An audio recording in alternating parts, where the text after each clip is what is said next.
This is Bill de Blasio, the man who once told me he only smoked marijuana. Once or twice when I was at NYU. But what about now? Some days I wish I did. Now wants to go easy on those caught smoking in public, ordering the NYPD to issue criminal summonses instead of arresting people. Next year, we think at least 10,000 fewer New Yorkers will be arrested. The mayor insisted it would start to end racial disparities, where as many as 86% of marijuana arrests are people of color. For thousands of people, particularly for thousands of young men of color, this announcement today will lead to more fairness in their lives. That touched off a very public debate. City Council Public Safety Chairman Donovan Richards. While this represents progress, we still have a long way to go in addressing policing strategies that perpetuate racial bias. I would have to disagree with him. I've been a cop for 35 and a half years now. I don't agree with that broad statement.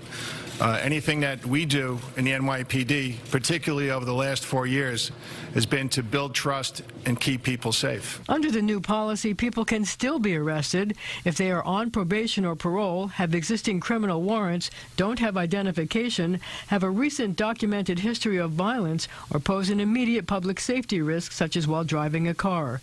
Brooklyn District Attorney Eric Gonzalez said that he was looking at trying to undo previous cases where people had been arrested for smoking marijuana. We all know that having a conviction can seriously impede the ability to get a job, education, housing, and other important services. Is step 2 of this process to expunge the records of people who have been arrested in the past? Look, there is a burden of the past here. A lot of people were treated unfairly, and they're living with the consequences, and we want to find ways to address that. The new summons policy goes into effect September 1st. In East Harlem, I'm Marcia Kramer, CBS 2 News. Thank you, Marcia. A summons for smoking marijuana carries a fine of up to $100.